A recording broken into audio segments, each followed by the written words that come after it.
Negative people love bringing others down. It can sometimes seem like that's the only thing they enjoy doing.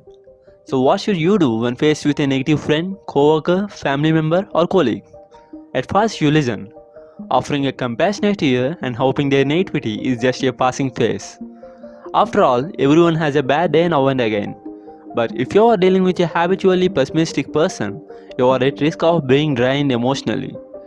Negativity can be contagious, and if you don't take action to protect your mindset, you may find your mood infected with hostility.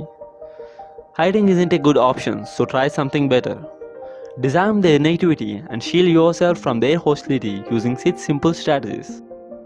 Number 1. Don't get into their negativity. Don't allow yourself to become infected with toxic negativity.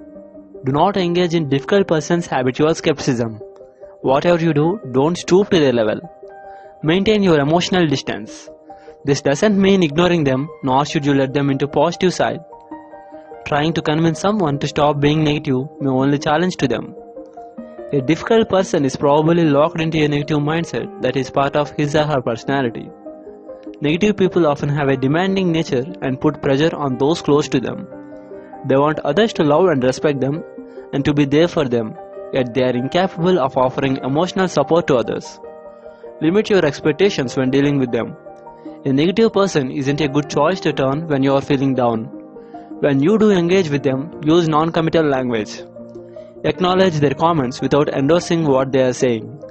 Agree with them as far as you can, then rephrase their complaints using less loaded language. You can't change their personality, but you might neutralize their toxic outlook. Number 2. You are not their problem solver. It is not your job to make an unhappy person happy. If you set out to change a person overnight, you will fall short and may end up feeling disgruntled yourself. The only person whose happiness you can control is your own. You should remain positive when dealing with negative people, but don't fool yourself into thinking you can cheer them up or change their mindset. A fast way to annoy someone in a bad mood is telling him or her to be happy, so stop offering unsolicited advice. Instead, provide a sympathetic and unjudging ear. Ultimately, the best way to protect yourself emotionally from a negative person is to be secure and confident. Don't let a negative person cause you to doubt your abilities or undermine your desire to pursue your dreams. Number 3. Give yourself a break. Setting boundaries is how you give yourself a break from an encroaching negative person. You need space where you can clear your head after dealing with someone who jabs you emotionally. Keep a negative person at arm's length to avoid being overwhelmed by their toxicity. Even though you live with a smartphone wired to your hand, you are not required to return every call or text immediately. When you are frustrated or annoyed with a difficult person, take some time to collect your thoughts. Contact them when you are calmer. Give yourself time to recharge your batteries, so when you do deal with them, you have the endurance and patience to handle them with grace. It's wise to limit your exposure to the person when possible.